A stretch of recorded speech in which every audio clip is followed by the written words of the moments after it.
ನಮ್ಮ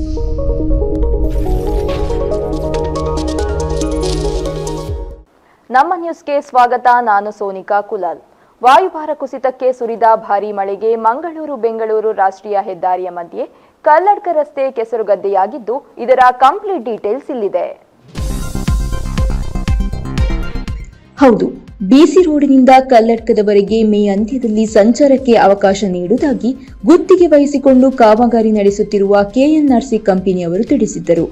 ಆದರೆ ಮೇ ತಿಂಗಳು ಅಂತ್ಯವಾಗುತ್ತಾ ಬಂದರೂ ಕಂಪನಿ ನಿರೀಕ್ಷಿತ ಮಟ್ಟಕ್ಕೆ ಕಾಮಗಾರಿ ಮುಗಿಸುತ್ತಾ ಫ್ಲೈಓವರ್ನಲ್ಲಿ ಸಂಚಾರಕ್ಕೆ ಮುಕ್ತವಾಗುತ್ತಾ ಎಂಬ ಪ್ರಶ್ನೆಗಳು ಸಾರ್ವಜನಿಕ ವಲಯದಲ್ಲಿ ಕೇಳಿಬಂದಿದೆ.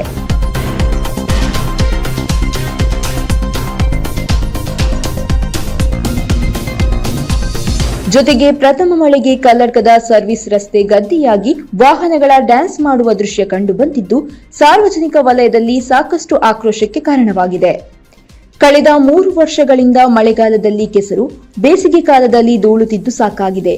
ಹಾಗಾಗಿ ಮಳೆಗಾಲದ ಮೊದಲು ಸಂಚಾರಕ್ಕೆ ಮುಕ್ತವಾಗುತ್ತೆ ಎಂಬ ಆಸೆಯನ್ನು ಹೊಂದಿದ್ದ ಜನರಿಗೆ ಇಂದು ಮತ್ತೆ ನಿರಾಸೆ ಉಂಟಾಗಿದೆ.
Badra Electronics Furnitures and Home Appliances, Navin Madantyar.